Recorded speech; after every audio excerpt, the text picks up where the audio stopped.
Hello, everybody, and welcome to this week's episode of I Cast Fireball, an actual play 5e D&D adventure where we go through the campaign Tyranny of Dragons.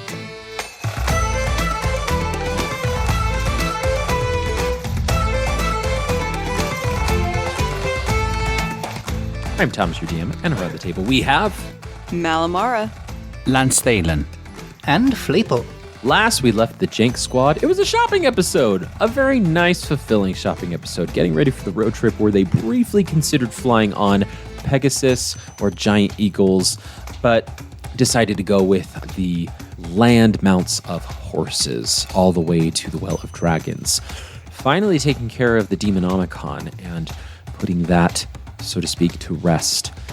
The party focused on the journey ahead and reacquainting themselves with each other after this year-long break. We ended with Fleeple having a vision from Bahamut and receiving a gift from him before journeying out on the road before. And that is where we join our adventurers this week on I Cast Fireball. So, Jhank Squad, we've got a 2-month journey ahead. Mal, thanks to your prodigious survival skills, the journey is going to go faster than the armies, and you will not have to worry as much about foraging and getting food at this lake in the journey at the very least. But before we go any further, I'd like everybody to roll a d6, please. Well, that's a 1. We're off to a good start. Okay. A 4. Oh. I rolled and I'm like, 8. Oh, wait, that's a D8. 4. All right. A 1, a 4, and a 4. Great. Your journey is pleasant. You guys are chatting away, enjoying each other's company. Again, rediscovering each other and what you've been up to over the past year in full detail as you have quite a bit of time to talk amongst yourself. I open it to the Jhank Squad if you wish to share or ask any particular information amongst each other. Let's see, this is more of a logistical thing, something I thought of right as we ended last episode. Would it be possible for me to have bought one last thing before we left Waterdeep? Oh, what one last thing? Oh, no, just a gem-encrusted bowl worth at least 1,000 gold pieces. Ah, yes. Easy enough to do in Waterdeep. You may buy that, absolutely. Good. That's going to be very handy later. Am I taking that out of the party fund? Now, if you'd like to, it's definitely going to benefit the party because that's the component for Heroes Feast. Sure, I will take it out of the party fund. Great. And you can cast Heroes Feast. That's crazy. Very good. Yeah, I leave it up to the Jhank Squad as you discuss funds and talk about the things that you bought and reimbursement needed. Being like, can I get that 1,000 gold from the party fund, please? And amazed that the party fund wasn't stolen from Lance over the past year as well. That's probably quite a feat as well. I leave it to the Jhank Squad if you wish to ask, discuss, probe each other what you've been up to. Yes, it is quite surprising that you managed to hold on to that, especially with Ralph around. How's Ralph been doing? I didn't tell anybody about Ralph. No, sorry. Oh, that man. He is exactly what he's always been. He is a clueless, idiotic mastermind. And that's what he's continued to be. Yeah, he's doing well. He's definitely loving life because, I mean, part of what we were doing is to undercut Vandal's efforts, and that means that for the Zentarum, Vandal's kind of on the outs, and Ralph is regrettably, as I see it, Ralph has kind of taken over that role. He's kind of in the upper echelons now. Well, sounds like he's set up a pretty good retirement for himself eventually, if he survives that long. I don't know too many people who've been able to retire from the Zentarum. Most of them either die in the Zentarum or are killed by the Zentarum. So, not sure about the retirement efforts. But yeah, he's at least in the moment, doing rather well for himself. It sounds maybe not entirely too dissimilar from the adventuring life. dying in the adventure or getting killed by the adventure. I do wonder what's going to happen once we stop all of this. Once we stop the cult? Yes, I mean my whole shtick for so long has been, to stop Tiamat, to stop her servants here on the material plane, and eventually that's going to happen. We're going to stop the cult. I'm just projecting that out into the universe. I'm manifesting the future I want to see. But once that happens, I mean, do I go back to the swamp? Do I go to Candlekeep? I don't know. I don't know what's going to happen. I mean... What do you want to do? How was your year off of taking out dragons? It was exciting, but I'll admit, killing dragons is stressful. So if I could... Yeah. If I could find a different thing to do aside from killing dragons, that would be pretty nice. Honestly, that's a weird thing to confront myself with. I think I'm going to need to think a little bit about what I want to do when I don't need to do anything. I mean, if you're looking for input, I mean, you already brought up an option. You could retire.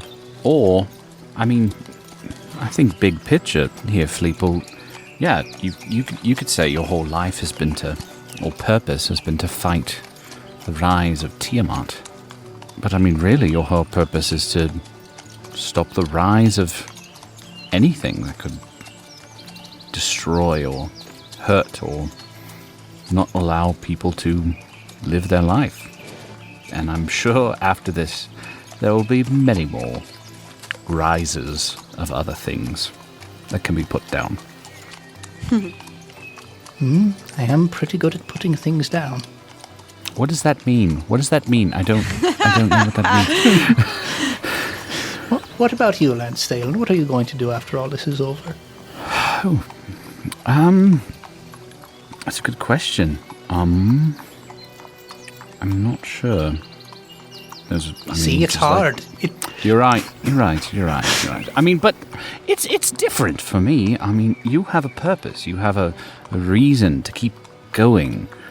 This huge, grand purpose. What I mean, your religion, your faith, your edict, your values. You are a cleric after all, through and through. I mean, that's what I've always thought of you as. Yes, accurate. I don't really have that. I mean, there's a lot of options. I could go back and somehow work in the Zentarum again. I could retire, but I don't see that happening. You could start an endless power struggle with Ralph. It will result in the death of one of us. No, I'm just joking.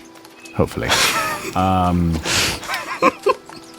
Yeah, I'm not sure. Maybe I'll just go back to Neverwinter. I always seem to find my way back there. Do you want to find your way back to Neverwinter? I mean, it's weird. Maybe it's toxic, but it's a town that can beat the crap out of you, but yet it's something that there's just something there. I don't know. Maybe it's just there's a lot of memories tied to that place, and I've been running so long from memory. It's kind of nice to sometimes sit in it now. Helps me think more to create new ones. Yes, that's kind of an interesting thing for me is I bought myself all these extra years and now I have to figure out what to do with all of them. So I guess filling them with memories is maybe not a bad way to go about it. Well, there's the adage of youth's wasted on the young, and hopefully it won't be wasted this time around, maybe. That would be under the presumption that I am young, which by kobold standards, I have not been young for about 52 years. Holy... What? Fleeple? I didn't know you were that old. Oh, I'm 57 right now. Oh my Right now. gosh! That's like... Wow, you're like the granddaddy of granddaddies for kobolds. Yes. Wow, that's crazy. Malamala, how old are you? Well, don't know if I should ask this. How old are you? Malamara laughs and looks at him. I'm 25. Not very old compared to your 50-year-old over there. Twice my age and more than 3 times as small. That's very true. So you've got a lot of life left ahead of you after this. I sure hope so. And as you let this conversation continue and go on, can continue for days. The road is bustling. It is has quite a bit of travel to and from Waterdeep. So you strike up conversation with fellow strangers, or you avoid fellow strangers as well as you go along the path. But after a few days, in fact, a week and a half, you find yourself having not seen anybody for a good day and a half. In fact, you veer off a little bit of the trail. The trail goes by a very swampy area in particular. This swampy area, it's difficult terrain for to travel long distances, and the horses may have to take a few breaks here and there, but it is enough for you to just be taking a rest. Now, I'm going to have everybody roll a perception check.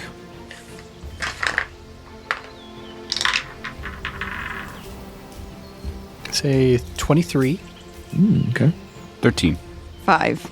Fleeple, your ears perk up, and you sense some uneasiness from the horses. And as you sense this uneasiness, you don't know exactly where it's coming from, but you do hear some noises amongst the swamp. Now, this swamp is not just barren wasteland where you can't see anything, where everything is visible for miles and miles. There are trees that block your sight some distance away. And you hear rumbling coming from not too far off. And it appears to be coming around towards your general area, and the horses are particularly skittish by this sound. Anything in particular you want to do with this information? Figure out what's making this noise. Okay. How would you like to do that? Gonna, just slip up into the sky real quick and circle around. Oh, look at me. I'm just a bird. Don't worry about me. I see. You're going to a wild shape? I'm just a bird. Excuse me. Well, I'll start with just flying with my actual wings, but if I need to be especially stealthy, then we'll see about actually turning into a bird. Okay. We'll have you fly as a kobold, and I'll just have you roll a stealth for that. Just to kind of like, you said you want to be like a bird. Look at me, I'm just a bird. Oh, well, that's bad. That's a 6. Okay. Maybe I will turn into a bird. What we'll say is we'll keep your 6 stealth roll, but as a bird instead of a kobold. Okay. If that works. So you start to fly up, and Mal and Lance, as Fleeple says, I'm going to just fly up real quick. You see halfway into the air just bursts into a bird. Pigeon? General bird? Not a giant eagle, surely. A superb bird of paradise. Okay. Oh my gosh. That sounds good. What is that? A superb bird of paradise. It's a very fancy bird. A very fancy bird. They do these cool dances where they flip their feathers up into like this shield behind their head, and they shimmy back and forth. Oh, Yeah, there's the famous David Attenborough.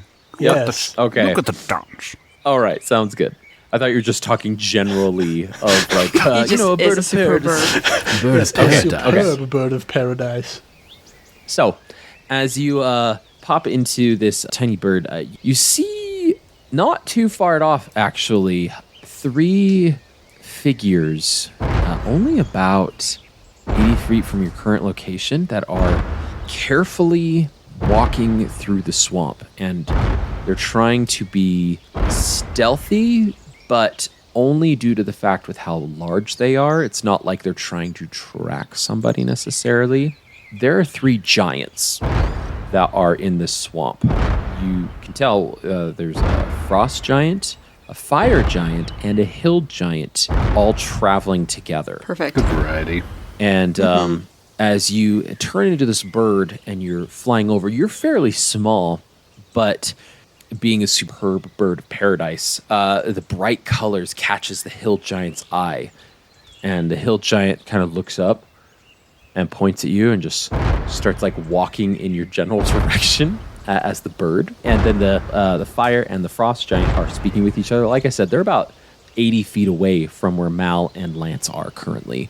But there is a bunch of trees that are currently blocking visual sight. Okay, well, I guess I did roll a 6 on my stealth as a bird, so it makes sense. I'm going to do a little dance for the hill giant just to amuse it, and then I'm going to go back to my friends. Okay. Go ahead and roll a performance check. Yes, as a bird. Superb.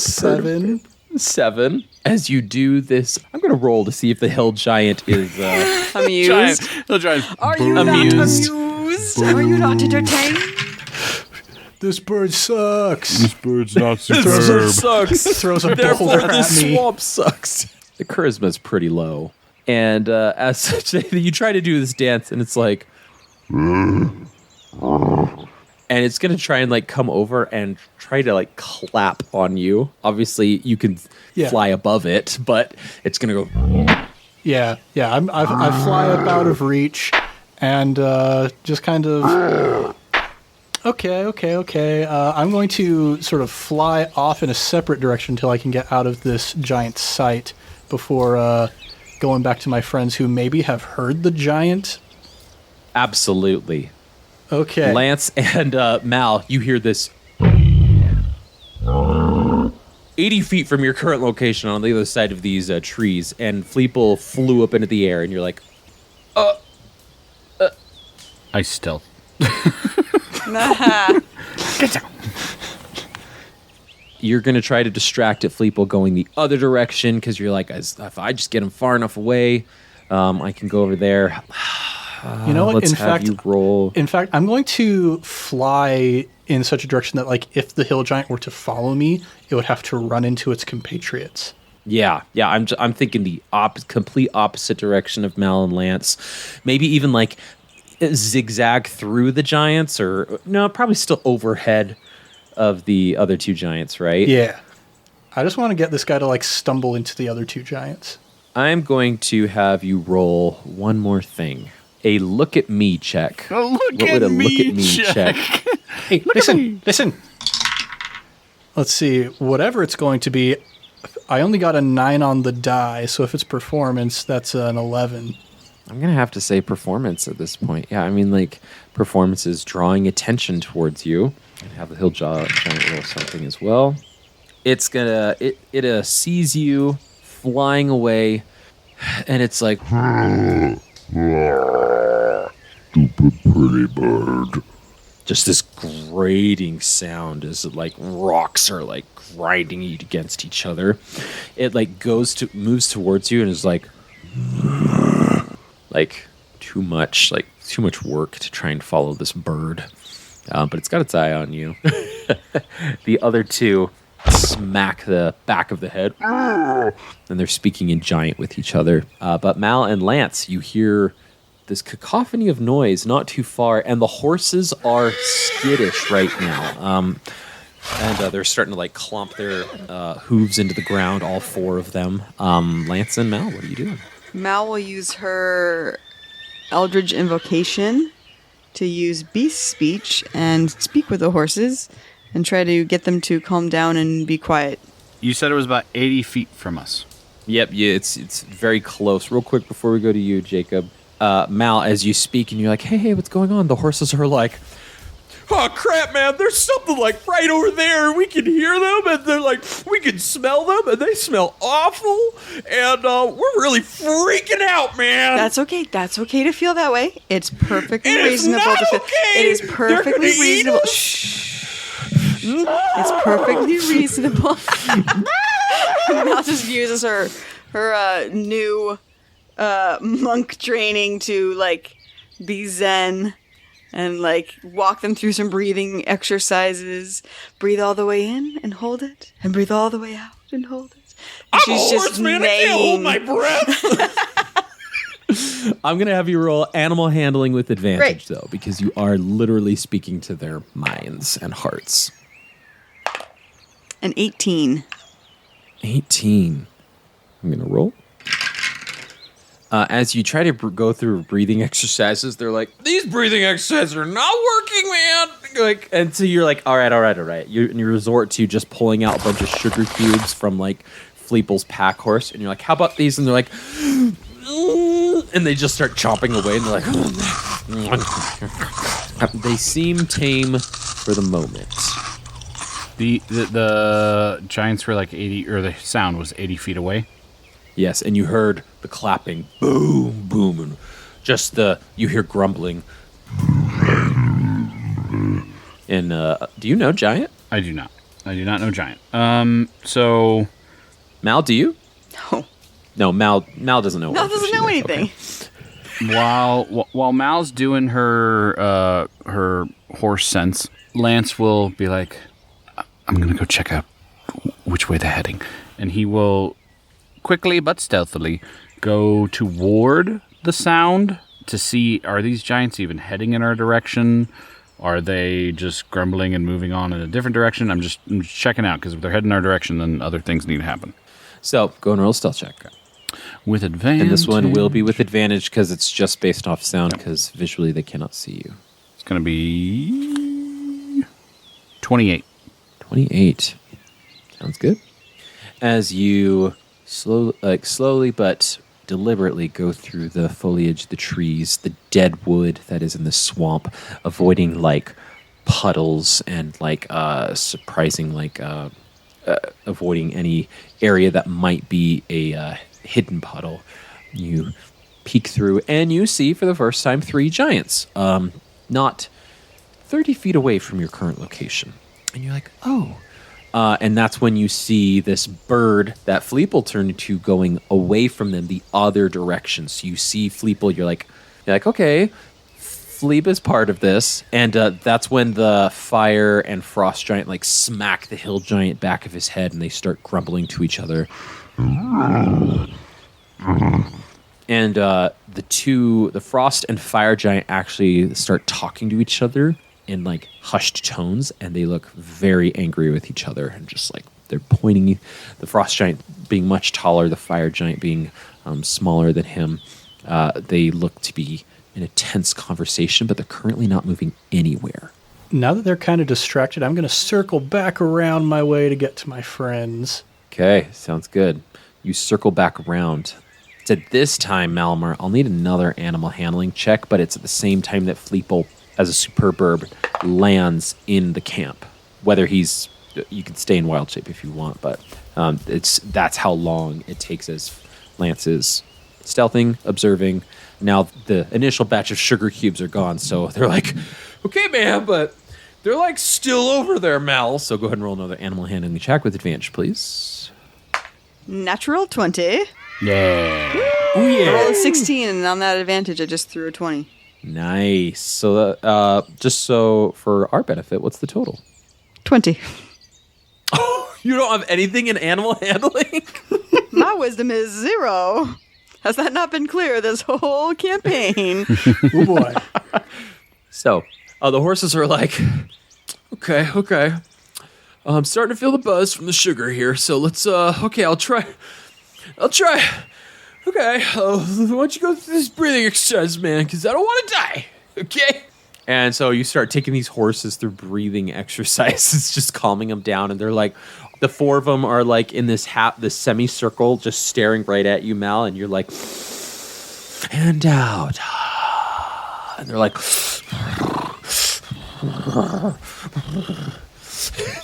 they're in a yoga pose. We can go between Fleeple and Lance at this point. Whoever wants to take any action right now. The giants aren't moving yet. I'm waiting until they move. Okay. Fleeple, anything in particular? I'm going to pop back out of being a superb bird into just a superb kobold, and I'll kind of rap with Lance, be like, so giants hate dragons.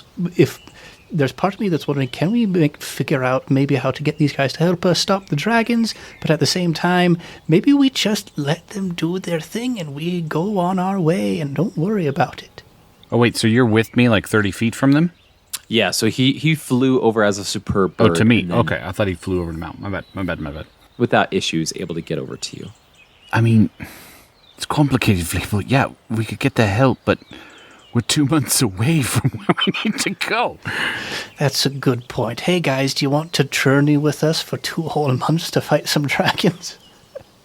Yeah, I'm not sure. And Fleeple, I don't speak giant. I don't know if you speak giant. Martynas definitely doesn't speak giant. I don't speak giant. Maybe it seems like they're having a bit of a dispute amongst themselves. This seems like a bad time to intervene. Possibly, yeah. I think we just... I'm just going to roll while you're having this conversation to see if and where the giants move is all. Okay? I think, honestly, I think we should hunker down. I'm going to see if they move. If they move toward us, then we got to act quick. If they're just going to start walking away, then, they don't bother us, we don't bother them. Well, it appears to me that the horses, they want to go fast right now. So maybe we just get out of here. Okay, yeah. While they're arguing, let's go.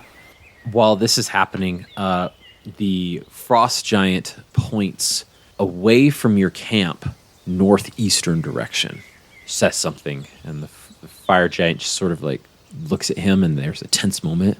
The fire giant slowly nods his head, and then the frost giant just puts away a large map that seems to be on some sort of like skinned animal, and starts walking away from your camp in the northeastern direction.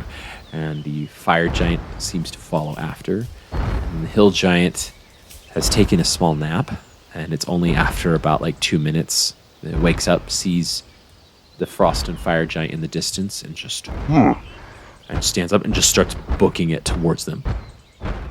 The 3 giants going away from you, the Jhank Squad. Okay, that problem resolved itself. Yeah, that was pretty easy. We just, let it be.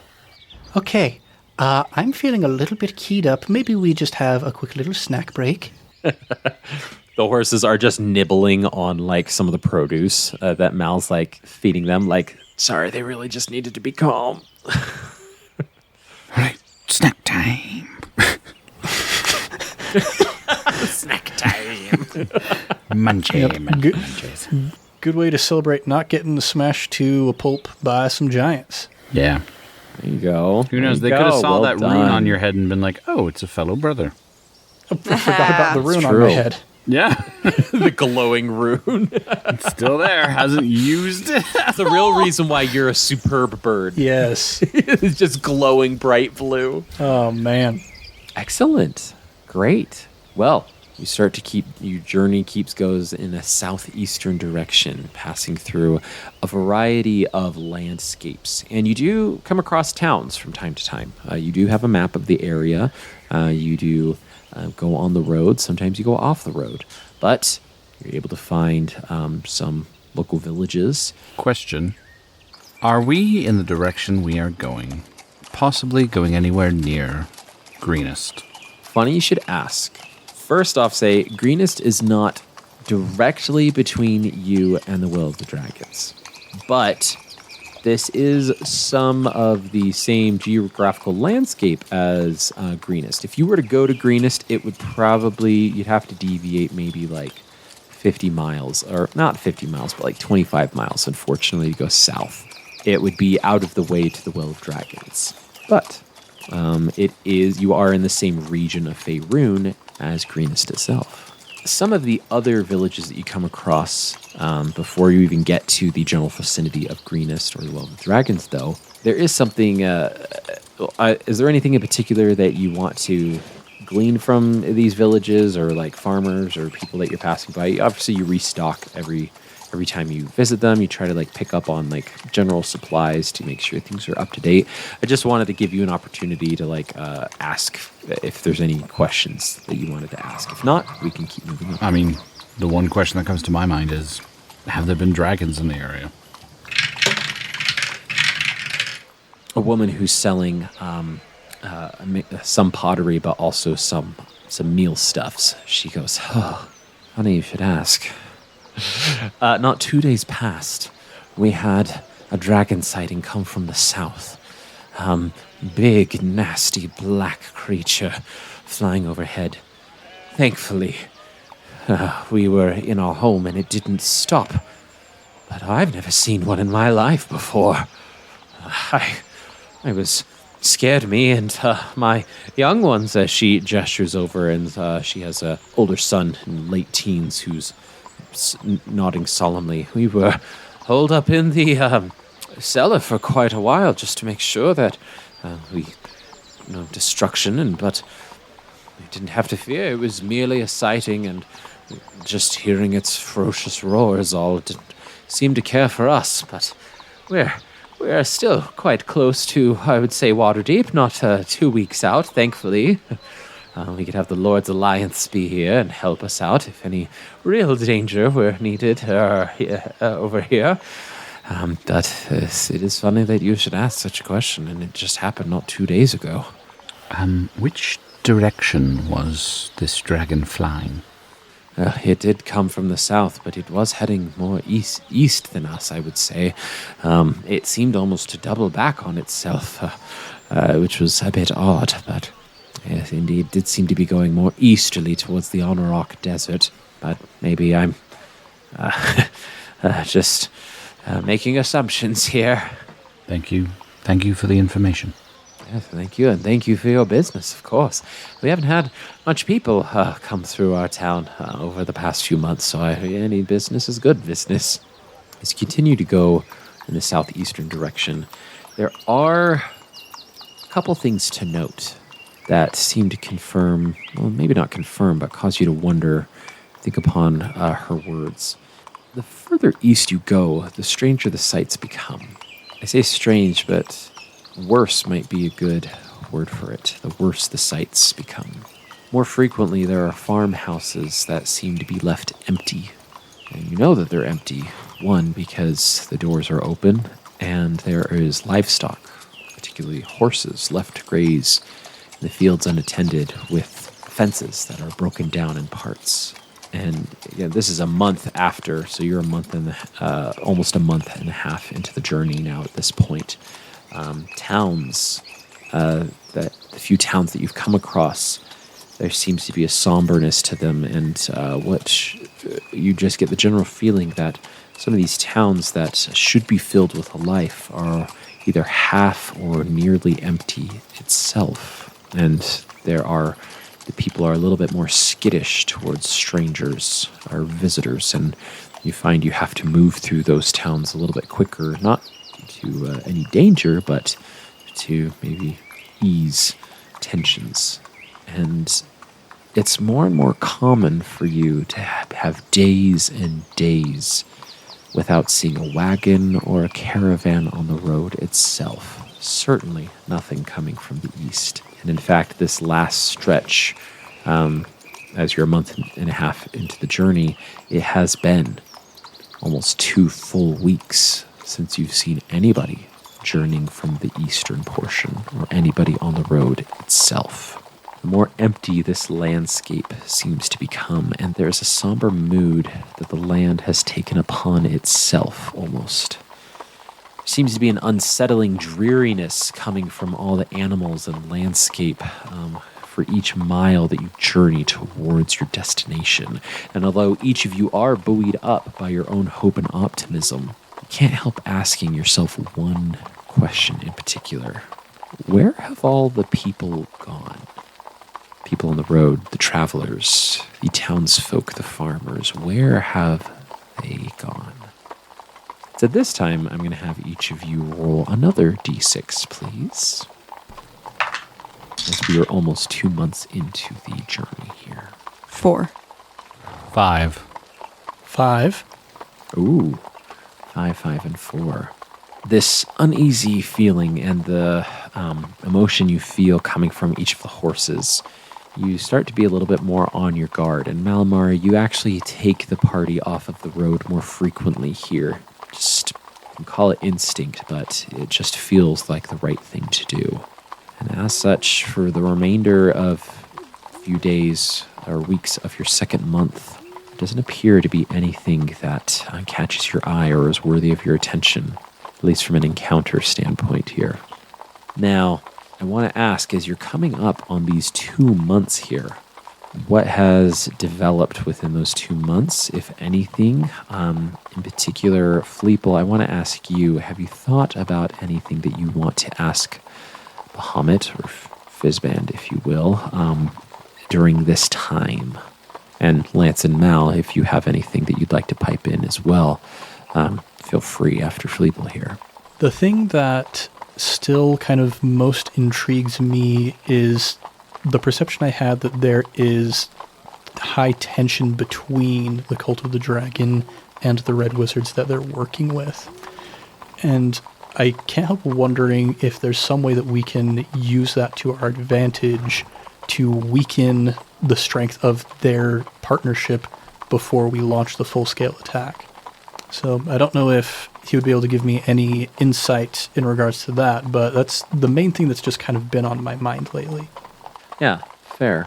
And maybe as you sit around the campfire, that could be a point of discussion from time to time as each of you takes a moment to think about. So, Mal and Lance, I'm sure if you have thoughts on those as well, you can contribute to the conversation.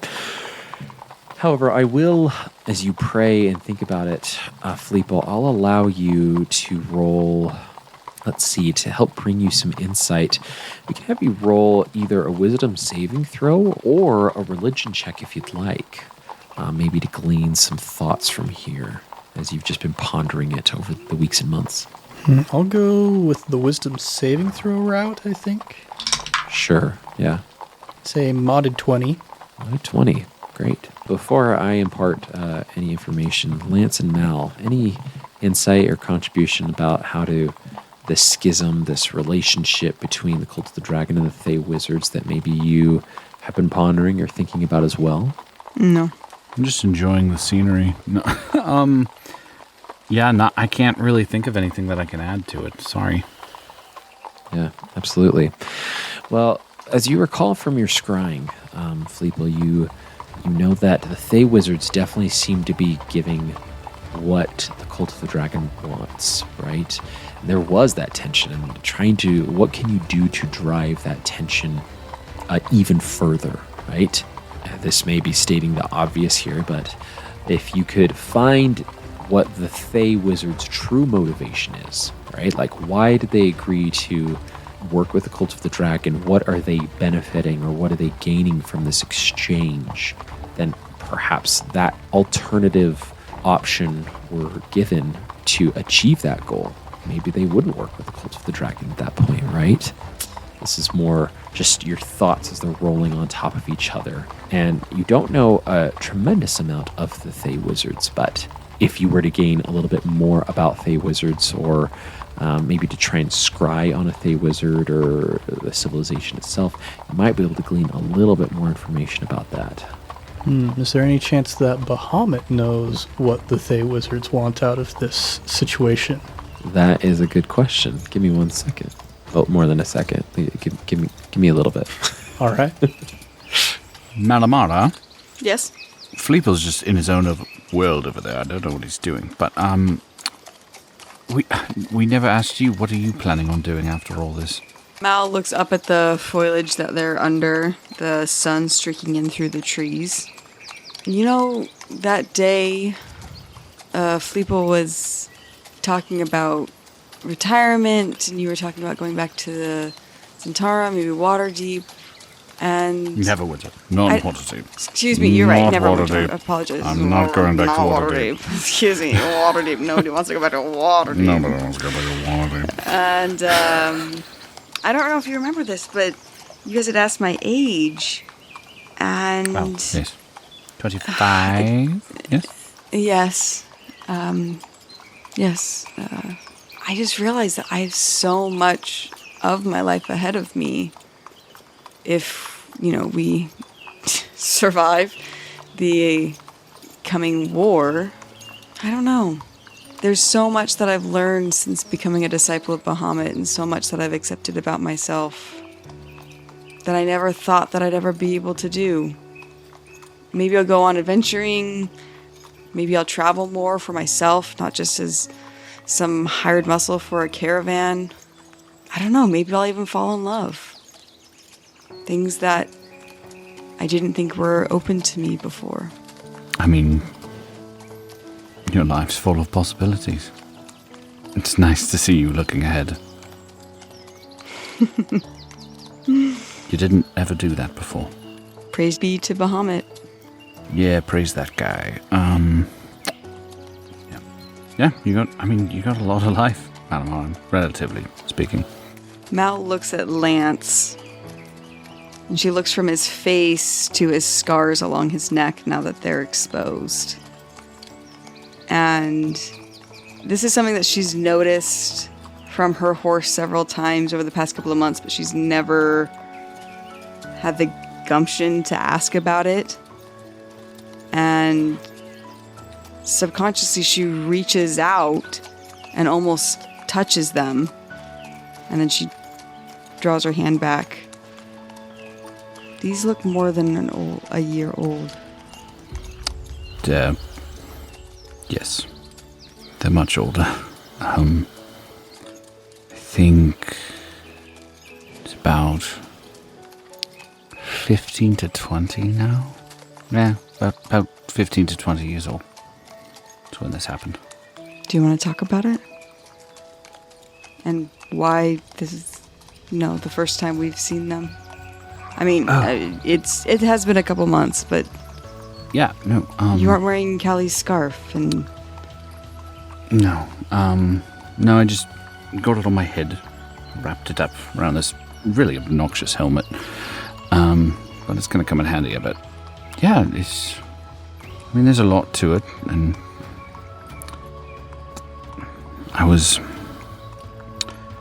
this was when Vandal tried to kill me and successfully killed my sister.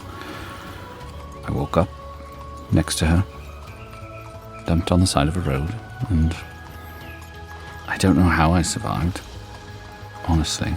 And yeah. I hid it for a long time.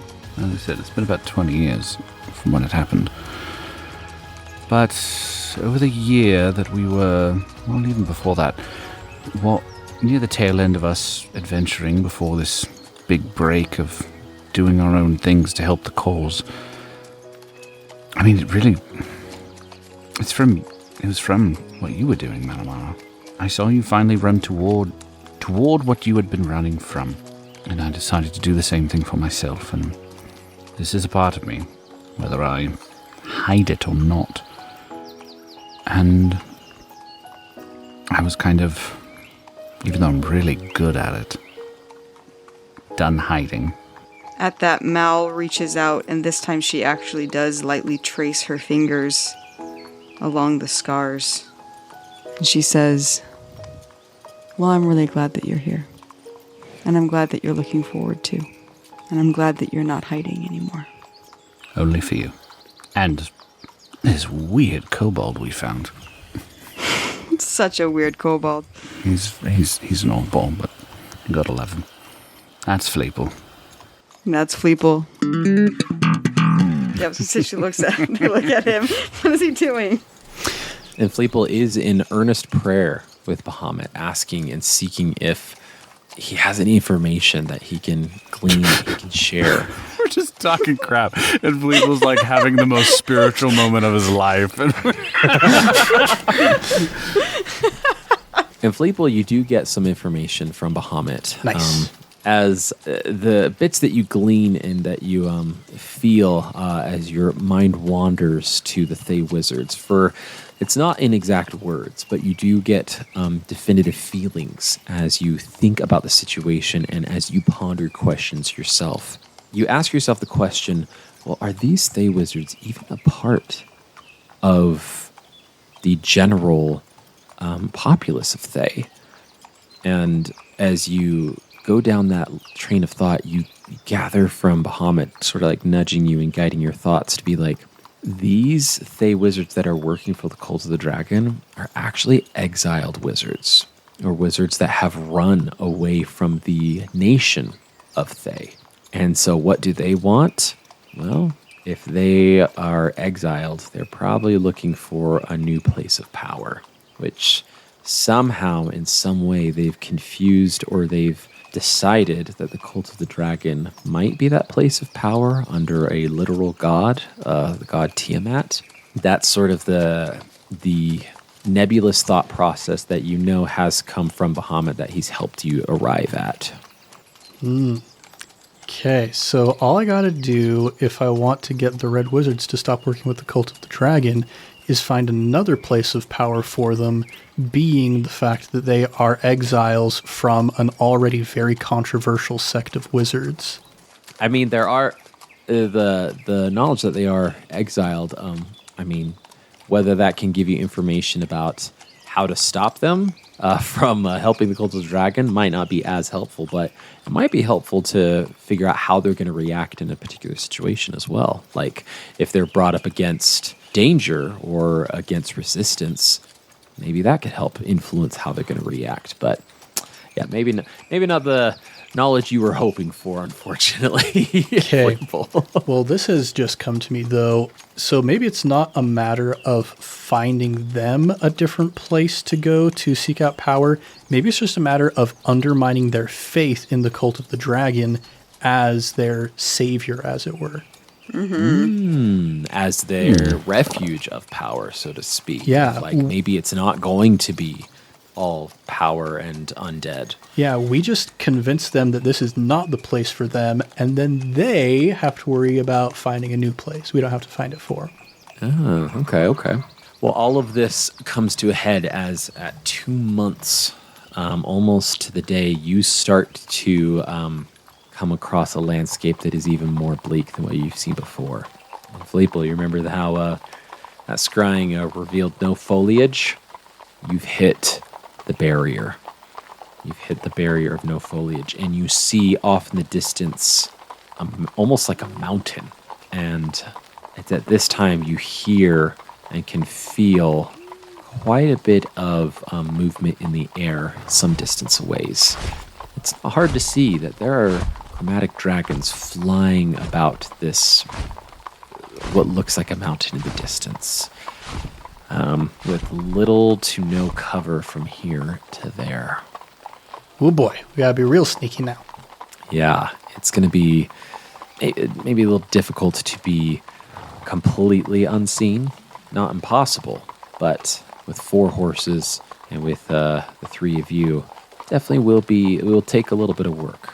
Okay, it's a good thing I've got good berry prepared because these horses are gonna get real hungry. Yeah, they are, for sure. Well, this is about the time that, as you get further into this structure in the distance, you're going to be in cultist territory here. Anything you want to do to prepare? Lance will get out the robes and stuff, which I have informed the party about. Like, hey, oh, look what I got. No, like, I have told you probably at the very beginning of the journey, hey, we got this stuff. All right, how are we, I'm sorry, I'm getting nervous. How are we doing this? We have an assortment. We can tattoo ourselves with this scroll if we want to just give us some more flashy flash. We have robes of lower ranks, of higher ranks. There's a lot of things we can do.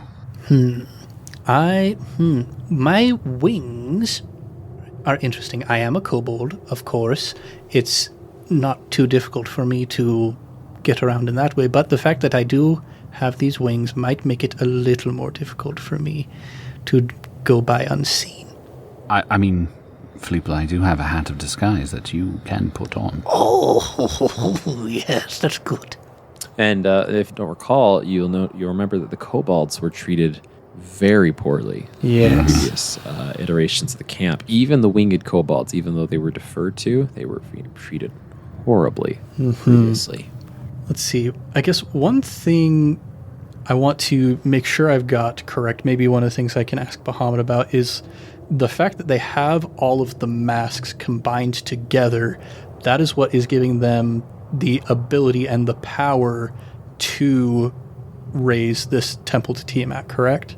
So there's a few elements to it that you were told from from the cult, from Leosin, from the last Council of Waterdeep? I believe so. Mm-hmm. Okay. Here's what you were told, and some of the assumptions that were made by the Harpers and some of the other organizations. One, for sure, the masks. The masks being joined together, they were created to be magical artifacts for the chromatic dragons in general, and combined together, they have created essentially the ultimate artifact for chromatic dragons, whom Tiamat is the god of, right? 2, they need the temple of Tiamat literally brought to this realm so that she herself could have a place or an anchor point to come to. 3rd, there was an immense amount of gold that was being scavenged all across the land, and that had to be present for Tiamat to essentially accept this location to pierce that veil. And then 4th, the last thing is that there's some sort of like power that's needed to then rip open the fabric between the 9 hells and the material plane.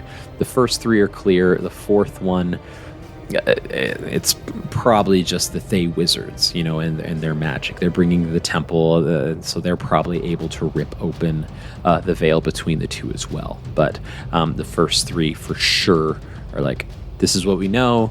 And then the 4th one was more of like an assumption of like, and there's some sort of like power that needs to be made, and the Thay wizards are there to provide that power source, essentially, to open the veil for her to crawl through. Mm-hmm. Man. Okay, so maybe my brain is still in just Blades in the Dark mode right now. What if we... Okay, so we... Shout out to our sister podcast, Improv Tabletop. Oh, yes. So I've got... My brain is kind of in heist mode right now, actually. So we've got these different... Not a terrible place to be right now. Yeah. We've got these different factors in place that individually are combining together to make it possible for Tiamat to return to the material plane. And if we can remove one of those pieces from the puzzle, hopefully that'll stop the machine from working. The whole thing, right. Now, trying to destroy that palace, that temple, that's going to be difficult. Trying to get all of the gold and wealth out of here, it's possible, but probably more difficult because there's a lot of it, presumably. A lot of it. Enough for a god. Yes. That mask, that conglomeration of masks, is a thing that can definitely be physically stolen. It's probably under very tight security, though. That's the thing. That's exactly the thing. Of all of the pieces to try and remove, that is the one. Like the Cult of the Dragon, they obviously know that this one object, if that's removed, everything is kind of, everything falls. So they're definitely putting some very, very high security measures around that mask. Do we try and heist the mask? So wait, running through, do we do it? The mask, the treasure, and what was the first thing you mentioned? The temple. So there's like the temple. Yeah, there's the 4 raising things. of the temple. Temple is needed. The physical temple is the anchor point. The gold is the tribute worthy of Tiamat accepting the location. The 3rd is the mask, which is sort of like, kind of the key. And then the 4th is was the assumption made of like, and just some power source to literally rip open the veil between the 9 hells and our plane long enough for Tiamat to crawl through, essentially. Which we assume is the intervention from the Thay wizards. And again, if we can undermine their faith in the Cult of the Dragon as an organization, then that also could remove one of those pieces. But I think of the options, those are probably our 2 best ways to go. It's just a matter of, do we want to try and sneaky break through the harshest defenses in this entire operation, or do we want to set out a long-term political ploy to try and undermine the Cult of the Dragon?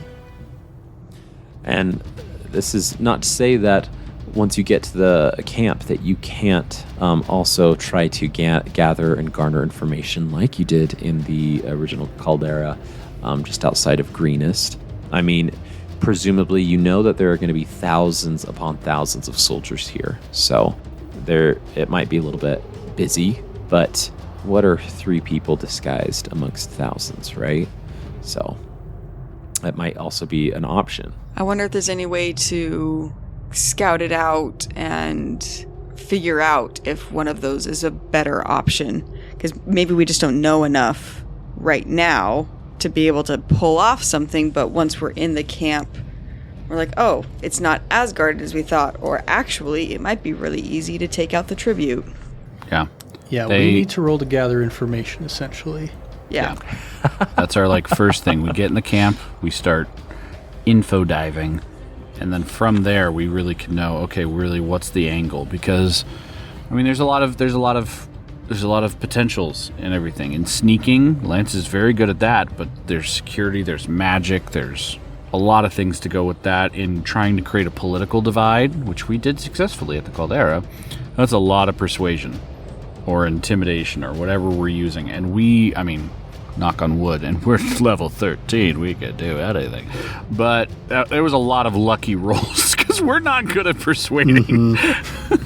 Yes. Affirmative. Yeah. Okay, so what I'm thinking, it's time for the return of Amara, Jhank, and Vandal. We're going to... Probably need a different name this time, though, for me. Maybe get a different alias this time. Yes. We go in there, we ask around.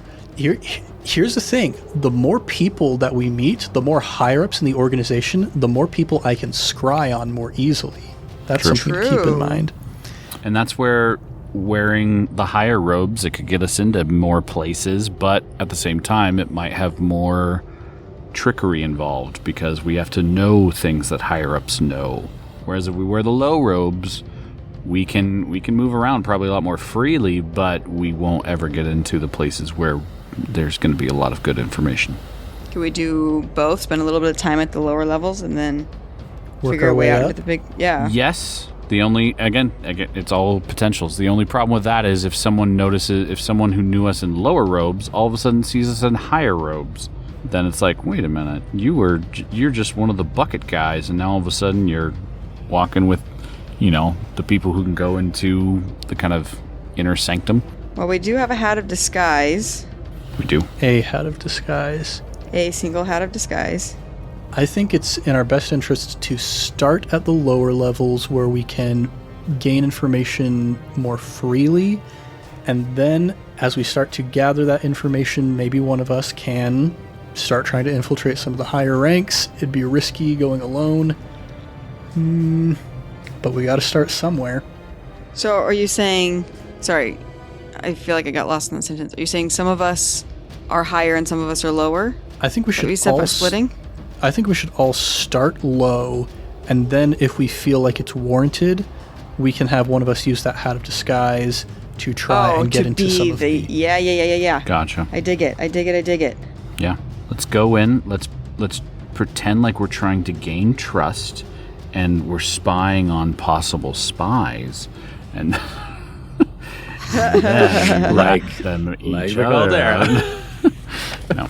All right.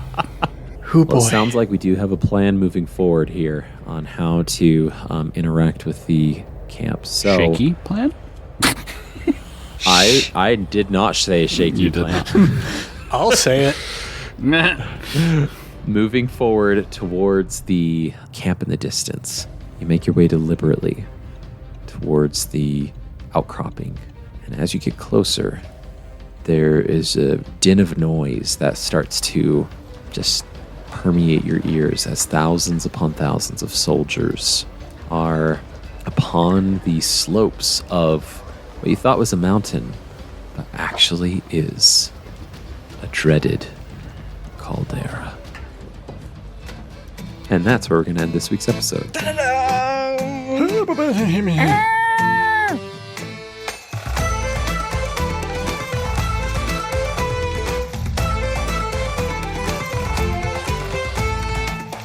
Thomas, by the way, while we were kind of doing some stuff, or while I was just sitting by, I realized in the Helm of Brilliance, I had to roll for all these gems.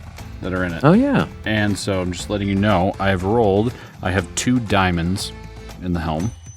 I have 11 rubies. I have 23 fire opals and 31 opals. Those are quite a few gems that I was not anticipating. Well, it says roll 1d10 for diamonds, roll 2d10 for rubies, roll 3d10 for fire opals, and 4d10 for regular opals. Well, there you go. It's just a bright, shining beacon before you. Yeah. That's why I wrapped the scarf around it, because I'm like, this thing's gaudy. Also, interesting thing. I'm just reading up on this. This is crazy, but it says if I take fire damage in failing a saving throw, I roll a d20, and if I roll a 1, the helm emits beams of light, and every creature within 60 feet makes a 17 dex saving throw. And if they fail, they take radiant damage equal to the number of gems that are still in the helm. Wow. And then the helm Like, and the what, gems are all 52? destroyed. It basically goes nuclear. And there's like 52 gems in there. Oof. Yeah, there's a lot of crazy crap for this helmet. I also have resistance to fire now while wearing it. It's happening. We're It's here. all happening. It's happening. Here. It's working! Oh my gosh, it's happening. All right, everybody, don't freak out. My really only interaction, or my introduction, I think, to the Wizards of Thay is from the Dungeons and Dragons movie. And so every time we talk about them, all I see is the Wizards of Thay character from Yeah. that movie. You see her. Yeah. Well, it's not off on how they're portrayed in the book as well. So it's a ton of fun to see where the Jhank Squad is going and how they're going to infiltrate. What information are they going to gather? We've been building up all to this, folks, and it's a ton of fun playing and prepping for it. So, as always, Jacob, Ned, Mickey, thank you so much for joining in this wonderful campaign, especially as we're getting into the end game here. But listeners, thank you, as you have been here along with us, enjoying these adventures and how we're going to heist this mask, or we're going to create this political divide between the Thay Wizards. Whichever option the Jhank Squad chooses, it's going to be fun. It's going to be fun and exciting. If you like what you're hearing, please leave us a 5-star review in the podcatcher of your choice. Shoot us an email at icastfireball2020@gmail.com or reach out to us on our social media pages at icastfireball20 on Twitter, Facebook, YouTube, Instagram, and our Patreon page, patreon.com/icastfireball20, where we have some amazing tiers that you can join. The best one that I think of is the Discord tier, because then you can talk to all of us, talk to other fans, and having a good time. We have a meme channel where people share D&D memes on there. We have a DM only channel where fans get to talk to the DM without the players reading in and listening in there. It's a ton of fun. Before we move on, I want to shout out somebody that shot us an email. Nathan shot us an email, and I'm just going to read this all because it's actually pretty heartwarming. Nathan says, I love the show and look forward to every episode. Thanks so much for keeping it clean, professional, fun, fascinating, etc. I work in a prison, and I hear felons talking like felons all day long. It's so refreshing to listen to you and your sister podcast to help me gear up and unwind during my commute. Truly, thank you. In the words of another great podcast, much love and stuff, Nathan. Nathan, thanks for listening. One of the reasons why we fell in love with Actual Play Podcasts was being able to gear up for the day or unwind and just have a wonderful, fun, relaxing time with this fun system that we all love and enjoy. Speaking of much love and stuff, shout out to our sister podcast, Improv Tabletop, where they are finishing up their Blades in the Dark campaign over there. So go take a look at that. And if you haven't heard any of their Blades in the Dark campaign, go check them out, and you'll know why Ned was like, when thinking about heists, he's in Blades in the Dark mode. So it's a ton of fun over there, and I really want to plug that. So you can see the elements of Ned's brain trying to integrate the system or trying to dissect the problem here, right, Ned? Mm-hmm. Lastly, don't forget to like, subscribe, and share with your friends and fellow wacky adventurers. But until next time, I'm Thomas, your DM, and around the table we have Malamara. Lance Thalen. And Fleeple. Let's keep that fire going, everybody, and we'll see you all next time.